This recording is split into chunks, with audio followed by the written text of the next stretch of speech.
So, in this module, we are going to review what anti-nutrients are, the different types of anti-nutrients, and then different cooking methods to reduce anti-nutrients in foods, as well as different preparation methods for several different food items. So, you can find a downloadable resource for proper food preparation, which has all of the different foods we're talking about in this section in the download section. So, make sure you check that out so you can print it out and have that in the kitchen readily available. So when you're preparing these foods, we prepare them properly. So the purpose of this section is to not make you fear foods, it's just to make you aware. So therefore, we can cook all of these foods and not have to worry about anti-nutrients and enjoy them regularly. If you are preparing food properly and consuming a balanced omnivorous diet, you are only going to get small amounts of anti-nutrients. And this is not something to fear. We want to have food awareness versus food fear. So first, let's begin to understand what anti-nutrients are. So anti-nutrients exist in grains, nuts, seeds, beans, and some vegetables, and they can be a problem in our diets since we have lost touch with our ancestral heritage of food preparation. Instead, we listen to food gurus who promote the consumption of raw and unprocessed foods, or we eat a lot of high phytate foods like commercial whole wheat bread and all brand breakfast cereals. But raw is definitely not nature's way for grains, nuts, seeds, and beans. Grains, legumes, and nuts in their raw form are hard to digest and they contain significant levels of anti nutrients. So, if we are consuming these foods, we must prepare them properly in order to add nutritional value and energy to our diet instead of taking away from it. So, let's start off this section by imagining that you are a plant. You want your species to be able to live on, so you need to protect yourself and your babies, which would be your seeds, from predators. But you can't run since you're implemented into the ground and you can't hide. You don't have hooves or teeth to fight back. So you use chemical warfare to ward off predators. So plants have the machinery to produce powerful chemicals known as anti-nutrients to deter animals from eating too much of them. And these anti nutrients can cause us gut discomfort, they can increase inflammation, and they can interfere with the absorption of important nutrients, leading to deficiencies. So, anti nutrients are present in all plant foods, so avoiding them may seem like a daunting task, but you don't have to. There are ways to reduce and even eliminate anti nutrient content in foods. And in this section of the guide, we will teach you how to properly prepare plant foods to improve digestion and nutrient absorption, and hopefully provide you ease and peace of mind so you don't fear these foods anymore. So, just a note, the cooking methods we're going to be reviewing are nothing new. They've been practiced by our ancestors for centuries. They're very simple to do, and they just require a little bit of time, effort, and planning. And just as a note, if you're not perfect with this and you don't always prepare these foods in the way we suggest, that's okay. We're all at different stages in our journey and have different needs. But these should be the best practices for preparing these foods. So, a little bit more on anti nutrients. What are anti nutrients? So, there's more to food than just the macronutrients or the micronutrients. The more nutrients a food contains does not necessarily mean the better the food is for us, because you have to consider whether or not all of the nutrients are absorbed or what other compounds do these foods contain that could cause problems. So, nutrients are certainly very important, but how the food is digested and how it supports our body, hormones, and metabolism is also very important. So, we are not what we eat, we are what we absorb. The nutrient benefits of certain vegetables are often offset by the presence of toxic or problematic compounds also contained in the plant. So, as I mentioned, anti nutrients are plant compounds that can reduce the body's ability to absorb essential nutrients and interfere with digestion. They block the absorption of important minerals in our body like calcium, magnesium, zinc, and copper. So let's take seeds for example. Seeds include things like grains, beans, nuts, and then the typical seeds like flax and pumpkin. The seed is designed to encourage plant offspring and allow the species to live on. So seeds are meant to pass through the digestive system relatively undigested so that they can be planted elsewhere. To make it possible for seeds to pass through undigested, plants build in some form of anti nutrients that make them difficult to digest. So these compounds or anti-nutrients hinder active enzyme activity in our bodies and make these compounds and foods harder to digest. It's important to note that it's the dose that makes the poison, and that dose varies widely from person to person and from anti-nutrient to anti-nutrient. Just to know, regular consumption of improperly prepared grains and seeds can lead to mineral and nutrient deficiencies and digestive problems. So I think that's the main takeaway here is just note that regularly consuming these foods improperly prepared can lead to deficiencies, and we really want to avoid that in order to support our metabolism and proper hormone production. So now let's go over the specific types of anti-nutrients. So the first type to know about are protease inhibitors, and these can interfere with protein digestion by inhibiting digestive enzymes, and these are found in things like seeds, grains, and legumes. Saponins can inhibit activities of some digestive enzymes as well, which can cause indigestion and interfere with digestion of certain nutrients. These are also high in legumes and grains. Lectins are a type of protein found in plant foods that interfere with the absorption of nutrients and can damage the intestinal lining. So they're virtually found in all plant foods, especially seeds, legumes, and greens, and in the skin of some fruits and vegetables. The highest sources include things like kidney beans, soybeans, wheat, peanuts, tomatoes, and potatoes. So, in particular, though, the skin. These are really only problematic when high lectin foods are consumed in the raw form, as insignificant amounts of lectins are consumed from unprocessed fruits and vegetables, while raw legumes and whole grains are far more concentrated sources of dietary lectins. In general, though, cooking, sprouting, or fermenting foods high in lectins reduces the content to negligible amounts. Another anti-nutrient is tannins. So these are antioxidant polyphenols that can impair the digestion of a number of nutrients and reduce protein digestibility. When consumed in large quantities, tannins act as chelators and inhibit the absorption of dietary minerals such as iron, copper, and zinc. So another one is phytic acid, and this is the storage form of phosphorus in raw seeds, grains, and legumes. When the plant grows, the phytates release the phosphorus nourishing the plant's growth. These are negatively charged structures which combined with positively charged metal ions such as zinc, iron, magnesium, and calcium to make complexes and reduce the bioavailability of these ions through lower absorption rates, leading to nutritional deficiencies. In fact, we absorb 20% more zinc and 60% more magnesium from our food when phytic acid is absent. Phytic acid consumed in abundance can cause zinc deficiencies. Keyword though is abundance. So we shouldn't fear foods with phytic acids. This is just something to be aware of. And I think you can kind of get the trend here. They cause digestive upset, they cause nutrient deficiencies, they make things harder to digest, they impair enzyme production. So we do not want to be pounding down a lot of anti-nutrients. There's a little bit more information in the PDF version of this module about these specific anti-nutrients and some different research studies. So if you're interested, definitely go check that out for additional reading. So many traditional living cultures with grain-heavy diets use techniques like soaking, grinding, and fermentation to reduce phytic acid levels and increase mineral availability. Moreover, phytic acid is often present in the bran of wheat and rice, which is largely removed during milling. On the other hand, the phytic acid in legumes, nuts, and seeds are found in the protein, meaning it's easier to reduce phytic acid from grains relative to nuts, seeds, and legumes. Now, phytase is a naturally occurring enzyme present in varying degrees within grains, seeds, and nuts.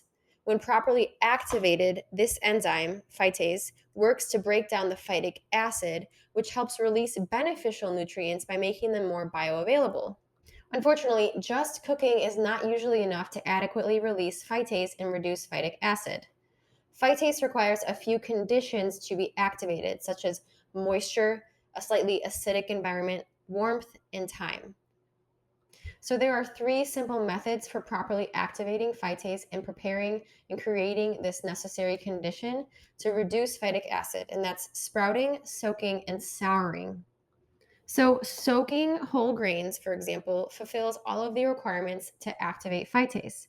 Properly soaked grains are much easier to digest and allow our bodies to absorb more of the minerals. We have the step-by-step instructions in the PDF document of how to soak the grains. Now back to anti-nutrients because there are a few more. So, glycoalkaloids are a family of chemical compounds in nightshades, so things like tomatoes, eggplants, potatoes, and peppers, used as a defense mechanism against pests and germs. Most people only absorb a very small amount of these compounds, and the rest are secreted, but for some, they can be allergenic and pro inflammatory. So, of the items that I just discussed, removing the skin when possible can actually really help.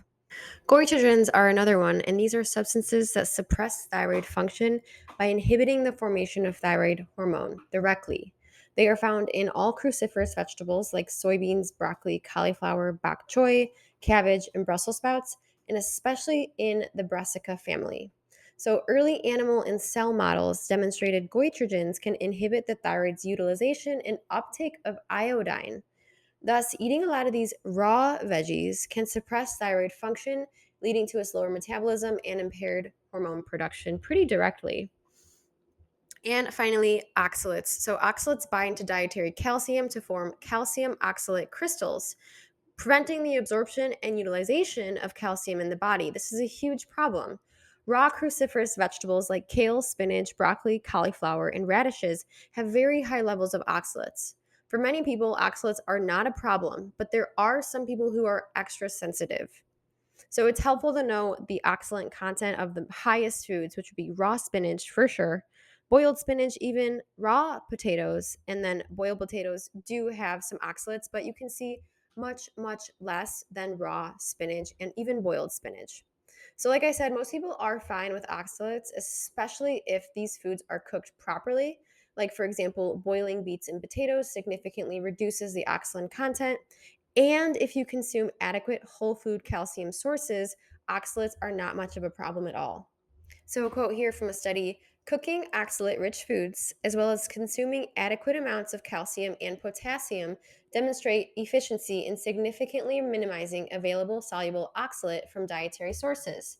And that a balanced human diet typically contains only small amounts of oxalates. So, this balanced human diet would not consider somebody who's pounding down a bunch of raw spinach. So, just keep that in mind.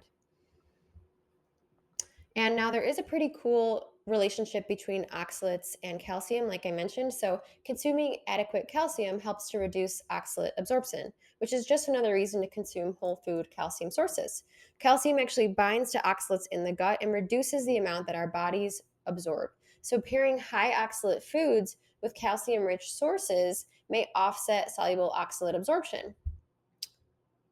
So you can see here on this graph on the left here, calcium absorption is highest when there is low calcium intake. And then as the calcium intake increases, the oxalate absorption significantly is reduced. Now, remember, do not fear these things. We are going to soon go over food preparation methods to significantly reduce the concentration of all of these anti nutrients in our food. So, just a quick note about oxalates and gut health. So there is a difference between oxalate consumption and oxalate absorption. The issue is when your body absorbs too much of it and it keeps building up over time. Now, most people are able to consume it and excrete it just fine. Some of the oxalate you eat can be broken down by specific strains of good bacteria in your gut, thus significantly reducing the amount that your body absorbs. But some people don't have as much of this type of bacteria in their gut. So, for example, people with inflammatory bowel disease often have challenges regulating the amount of oxalate that they absorb due to not having a lot of this beneficial bacteria. Also, people who have taken a lot of antibiotics or are suffering from pretty severe gut dysfunction or dysbiosis may benefit from a low oxalate diet temporarily until this issue is resolved. And phytoestrogens are just another anti nutrient that we really do need to pay attention to. So, these are estrogen hormone like chemicals found in plants. These plant estrogens can disrupt our endocrine systems due to the structural similarities between estrogen and phytoestrogens. So, we really do try to reduce exposure to these compounds since we believe that we do not need more estrogen mimicking compounds in our lives, as estrogen overload is a big problem in the modern world with plastics, cleaning products, environmental pollutants, and mold all containing xenoestrogens or other estrogen mimicking chemicals. So there's some interesting study snippets that we share in the PDF document that reviews the different effects of including phytoestrogens in the diet, specifically on things like breast cancer. So definitely check that out if you're interested in learning more there. Estrogenic foods include things like flax seeds, soybeans, edamame, sesame seeds, and legume seeds like lentils, beans, and peas, and hummus. So things that you would really think about, like soy is one of the biggest examples, and flax seeds. And even some berries are a little bit more estrogenic, but those are really not something to worry about. So in this chart here, you can see the phytoestrogen content of food sources, with flax seeds and soybeans being the highest. Then we've got things like tofu, soy yogurt, soy protein powder, some different seeds, multigrain bread, soy milk, hummus, garlic, mung beans, sprouts, sunflower seeds, chestnuts, olive oil, almonds, etc. Now, keep in mind, so you see garlic is 603 per 100 grams. Nobody's really ever eating 100 grams of garlic. So that's really where it gets a little bit blown out of proportion, is the serving size here. But having things like flax seeds and soybeans and miso paste and soy yogurt and all of those things over time in different varying amounts throughout somebody's day, and like all their different foods they're eating, especially if they're eating all of these, vegan remakes of different items, that's all really going to add up. So we do need to consider that. And then here is a great chart that shows summary of basically everything we've talked about. So the different anti-nutrients, the main food sources of these anti-nutrients, and then the potential problems that could come from consuming them too often or without excreting them properly is over there on the right. And then here is a great chart that shows preparation tips for reducing these same anti-nutrients. So what's really cool about this chart though is it shows the different food preparation methods that decrease or reduce the anti-nutrient, and then food preparation methods that actually increase. So that's something to be aware of. And as you can see for the oxalate one, for example, a low calcium diet is included as something that increases the problematic anti-nutrient, whereas if we had high calcium foods with it, which isn't necessarily a food preparation method, that will reduce the absorption. So that's just really cool to know. Both of these charts, actually all three of these charts, will be in the PDF download of this discussion. So now it's time to go over different traditional cooking preparation methods that drastically reduce anti-nutrients in food. First is milling. So this is technically a processing method. So you would buy the product already milled, or you can mill your own. This basically separates the bran layer from the grains, where the grains are ground into a flour. Milling reduces anti-nutrients like phytic acid, lectins, and tannins, which are present in the bran. Just as an example, semi-refined flour has lower phytic acid and oxalate levels relative to whole flour. So refined grains contain less lactins since the outer coat of the grain is removed. For example, white rice has a lot less anti-nutrients than brown rice, and the same applies for white flour versus whole wheat flour. But something to consider here is that refined grains are also stripped of their nutrients, or most of them at least. So they're considered more of just an energy source, a straight carbohydrate with not many nutrients to derive from them. That doesn't mean we shouldn't eat them, but you should just be aware that they're not really providing you anything more than just an energy source, and that's okay. But at least they're also not taking away from the absorption of other nutrients in your diet. Peeling and seeding is a great practice to get into, as many of the anti nutrients in certain foods we eat, like potatoes, are concentrated in the skin or the seeds of the plant. So always remove the skin and seeds of the plant when possible. Sprouting is the period in the life cycle of plants when they start emerging from the seed. During sprouting, changes take place in the seed that degrade certain anti-nutrients, and it also helps to activate phytase to a degree to help release important nutrients. It also makes grains, seeds, and legumes more digestible. It is not a complete step though, so we need to think of sprouting as a way to improve the digestibility of certain grains, legumes, and nuts. However, we also still need to soak to reduce the phytic acid completely. So next method is soaking. Grains, beans, flours, etc., are typically soaked in an acidic medium at warm temperature, which helps activate phytase and reduce or even eliminate the phytic acid, as we just mentioned. So, this step also further improves digestibility. Acidic mediums are a vital part of the process since they serve as a catalyst to initiate the culturing or the fermenting process that enables phytase to be released. Many anti nutrients are water soluble, so they dissolve when the foods are soaked. So different acidic items that you can add to the soaking water includes things like lemon juice, apple cider vinegar, coconut water kefir or water kefir. And then there are some dairy-based acidic mediums, so that would be whey, whole milk kefir, buttermilk, or yogurt whey.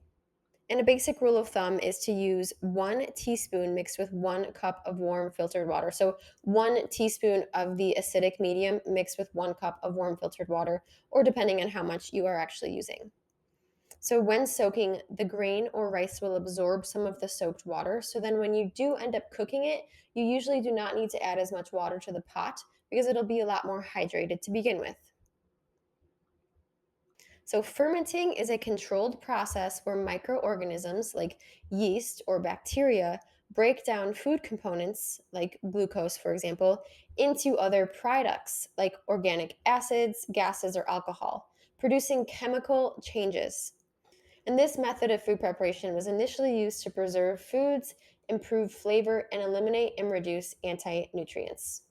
So, fermentation naturally produces an acidic environment that will pre digest, neutralize anti nutrients, and increase the vitamin content of grains, giving us more of a nourishing food product. Fermentation naturally decreases the starchiness of grains as the friendly organisms eat it up and produce acids.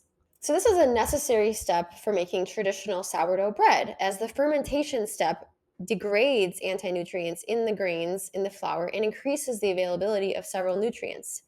In fact, the proper sourdough process that involves fermentation reduces phytic acid by more than 70%. So, that's pretty significant. And this step could also be synonymous with souring.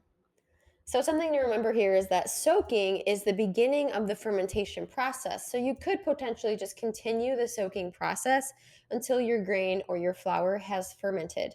It will start to get a little bubbly and smell a little bit tangy. Think of like a sourdough starter when it's rising. So, this is pretty simple, but high heat boiling can actually degrade a lot of anti nutrients like lectins and tannins. Phytates, however, are heat resistant and they are not easily degraded when boiling. Boiling can also reduce soluble oxalate levels. For example, 20 to 80%, 87%, so that's a pretty large range, but 20 to 87% of oxalates were removed by boiling green leafy vegetables, while steaming and baking were not as effective. So, in general, the longer the boil, the more reduction in anti nutrients. So, that is why we do suggest boiling things like leafy greens and potatoes. It will help get rid of some of the anti nutrients.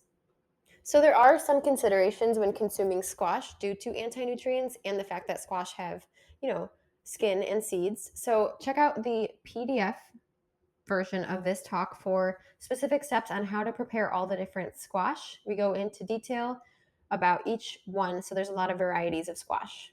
So, mushrooms do contain toxic compounds, but these compounds can be reduced by proper cooking. So, eating a whole bunch of raw mushrooms is not advised as there are high levels of hydrazine and agarotine. But boiling mushrooms for 1 to 3 hours removes most of this. So, in the PDF document, we have specific instructions of how to prepare your mushrooms, which can be used as a substitute for the raw carrot salad.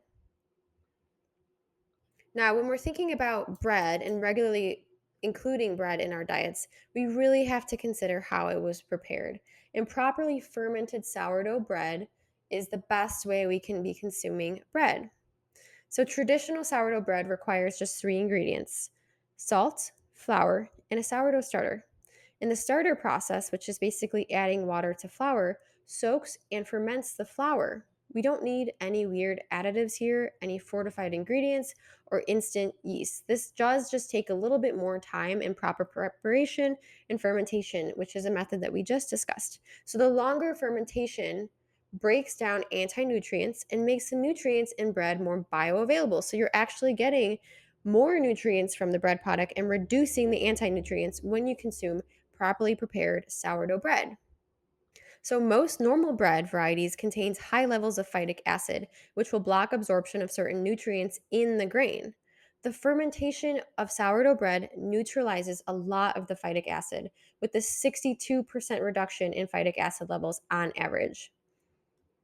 So, if you are going to consume bread often, choosing a properly prepared and fermented sourdough bread is the best option here. So, white rice is the refined version of brown rice where the bran and germ, where most of the anti nutrients are removed. So, we talked about this in the milling section. And yes, that does decrease the amount of actual nutrients in the rice, but it drastically decreases the amount of anti nutrients as well. So, we talk all about sourcing good rice to avoid high levels of arsenic in the food sourcing section. And then in the PDF document of this module, we talk about how to prepare rice. And we include several different methods. So, there's the parboiling with absorption method, or the PBA, soaking and cooking in excess water, and then how to reduce starch content. So, make sure you check out the downloadable version of this talk to go over all those different preparation methods. We also include how to prepare brown rice and wild rice with special notes on each of these different grains. So consider checking that out so you can properly prepare these or just stick to the white rice. So, potatoes are loved and hated by many, and the main concerns with potatoes are things like oxalates, and then the fact that it's a nightshade, and then its starch content. Thus, not everybody is going to tolerate potatoes well, and they may experience some digestive issues. However, boiling, so well cooking the potato, and peeling the potato is certainly the best way to consume potatoes, since many of the anti nutrients that are the quote unquote concerns are drastically reduced.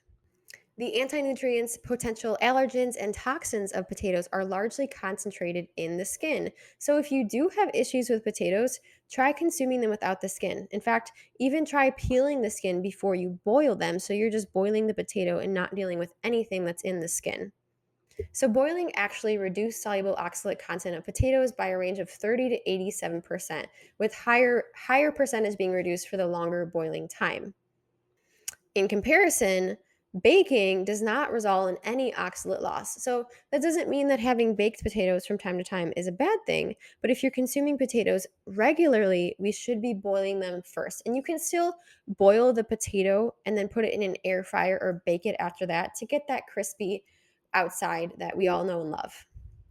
So, in the document, the downloadable version of this talk, we include a few more notes on potatoes, like how to thoroughly cook them. The difference between new potatoes and russet potatoes is also discussed in the carbohydrate section. And then why we should probably consider buying organic potatoes, as well as how to properly prepare the potatoes. So, what about corn? Corn is actually a large part of traditional Native American and Mexican cuisines. And while corn is now a large part of an American's diet, most corn consumed in the US is prepared improperly, as you probably could have assumed. So, corn on the cob or cream of corn is not the go to traditional method of consuming this starch. The nutrients are not very bioavailable, and there are a number of anti nutrients when consumed this way. So our ancestors did not just eat corn kernels. Instead, the traditional and proper way of cooking corn requires a process called nixtamalization. So nixtamalization takes something that's of little nutrient value, like corn, and transforms it into a source of nourishment that has carried generations. In fact, this process was invented more than 3,500 years ago by a civilization like the Mayans. So instead of eating corn kernels whole, corn is traditionally used to make a dough where the starch is pre broken down and the skins and hulls are removed and the anti nutrients are drastically reduced. So our ancestors went through this extensive preparation of corn to be able to use it as a dietary staple. So the process of nixtamalization involves two raw ingredients, and that's dried corn kernels and calcium hydroxide, which is also basically lime. So first, the corn kernels, so typically dried field corn, not sweet corn, are soaked in a solution of limestone, which is calcium hydroxide, also known as cal or pickling lime, and water. This softens the kernels enough to make it possible to peel off the inedible external shell. This corn lime mixture is then boiled for several hours and soaked. So, those are two of the methods that we already talked about that we've learned can significantly reduce anti nutrients. The soaked corn is then washed and ground into a dough. And this is the fresh masa dough, which can be used to make things like tortillas, tamales, or other foods. The dough has a consistency close to that of Play Doh. So you can see here a lot more preparation has gone into corn than just simply cooking the corn kernels. And this makes it so much more easy to digest and an actual pretty nutrient dense food. So the process of nixtamalization actually converts the bound niacin to free niacin, making it more available for absorption. Thus, the bioavailable vitamin B3 content is significantly increased. This process leads to a higher level of bioavailable calcium, especially relative to most other phosphate rich grains, making it actually a pretty decent source of calcium and a grain with a much more balanced calcium to phosphorus ratio. This process significantly reduces the phytic acid content and reduces mycotoxin levels by up to 90%, which is huge. That's a big deal as many grains are laced with mycotoxins. This makes it easier to digest since the starches are broken down. And the tortillas made from masa harina flour contain less fat and fiber than the corn grain itself. So it's a pretty safe grain to use if we are dealing with some digestive issues from starches. So while you can do this process at home, we have personally never done that. I think that that is a little bit time consuming and you could invest that time into it, but you can buy from some trusted brands. So there is Bob's Red Mill. They have a brand of this, or they have a line of the organic masa, as well as a few other ones. And we list these in the food sourcing section. So definitely check that out. So, the anti-nutrient of concern for sweet potatoes is yet again oxalates. However, these can again be reduced by properly cooking and peeling the sweet potatoes. So, very similar to the white potato discussion. However, with sweet potatoes, the orange flesh can also be problematic for some people in a low thyroid state. So, the orange variety is very high in beta carotene, and those with a sluggish thyroid and impaired metabolism may have trouble converting the beta carotene to vitamin A retinol, since thyroid hormone is needed for this conversion. As a result, beta carotene can get stored in the tissue, and the person can actually become more vitamin A deficient. So, you'll know this is happening if you start developing orange hands. You definitely want to reduce your sweet potato and other orange flesh variety consumption. But we can reduce our overall beta carotene consumption if we just choose the white flesh varieties like Japanese sweet potato. So, again, this isn't something to really freak out about at all, but it's just something to be mindful of. You don't want to be consuming a whole bunch of sweet potatoes all the time, but that really applies to all different foods too. So, we do list how to properly prepare sweet potatoes in the PDF version. And beets are a root vegetable and they grow underground, so they actually have lower toxicity levels with no PUFA and no cellulose compared to the above ground vegetables. The anti-nutrient of concern for beets is again oxalates. However, again, they can be reduced by properly cooking. You're probably noticing a trend here.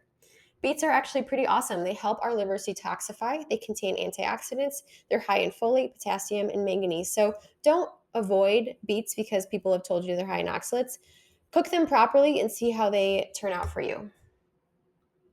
Now, what about vegetables? So, basically, all green vegetables contain some defense chemicals that can cause digestive and thyroid problems when consumed in excess. So, these are these anti nutrients that we were talking about. And fiber can be another concern here. And we talk a lot about fiber and different fibers to experiment in the carb section. So, definitely check that out.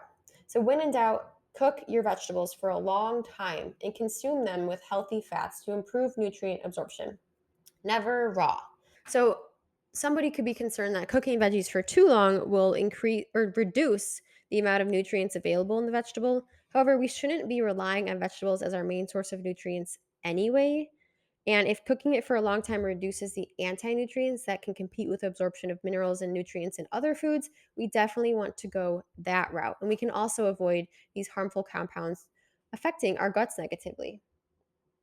So, in the document, we've included how to properly boil your vegetables, or you could also consider adding some green leafy vegetables into broth because it's going to be cooked for a long time, and that's the best way to consume them. So, we do need to take special note with oats because, unlike other grains like whole wheat, spelt, oats do not actually have a significant amount of that phytase enzyme that we talked about earlier, and they do still contain significant levels of anti-nutrients. So oats are so low in phytase that soaking them in warm water with an acidic medium is still not enough to adequately break down the phytic acid. Now, buying sprouted grains, so sprouted oats, like we suggest in the sourcing section, will improve the digestibility, but this is still just a pre fermentation step and not a complete process for neutralizing the phytic acid. Oats still need to be properly soaked and cooked. This is the cool thing. With the help of some additional phytase rich grains in a 24-hour soak, you actually can reduce the anti nutrients to negligible amounts in oats. So, what you can do is add ground rye, wheat, spelt, or buckwheat, which has that phytase enzyme, at the beginning of the soaking process. So basically, you're just adding an additional step here to the soaking process. So for every 1 cup of oats, you'd add enough warm water to cover it, and then 1 tablespoon of the acidic medium plus 1 tablespoon of a ground buckwheat flour or rye flour or any other things I just mentioned. And you let that soak for 24 hours, and that is going to make the oats with the least amount of anti nutrients. And then you would properly cook it to make it as easy as digestible as possible. So you actually do not need to drain the oats after soaking them overnight before the cooking process. The phytic acid is degraded and does not leach into the water like oxalates do. However, if you don't like the taste of the acidic medium, I still would drain it. I personally do. I do drain it and then I soak it and rinse it with cold water before I cook. So, what about beans and legumes? While legumes are generally high in minerals like magnesium, calcium, and iron, they're also high in phytic acid, and this can be a potent inhibitor of mineral absorption. So, it's almost like a net negative. Some varieties of beans are also high in PUFAs and can be very hard to digest. And moreover, these foods can be estrogenic and can throw off hormonal balances. So, definitely would not consider making a bean or legume a daily staple. So, in the PDF version of this talk, we do suggest some different beans and legumes that are a little bit of the lower fat varieties, and then how to properly prepare these if you are interested in consuming them. So, check that out if you do love consuming beans and legumes on occasion. In summary, we do not want this information to make you fear any of these specific foods. We're hoping that by educating you on what this big, scary term anti nutrients means, what the different anti nutrients are in the foods, which foods contain them, and then how to reduce them in properly cooking is empowering for you to make you feel more comfortable eating all of these delicious foods. So, hope this helps. Make sure you check out the downloads available in this section, as that's where all of the different cooking preparation per item is going to be listed.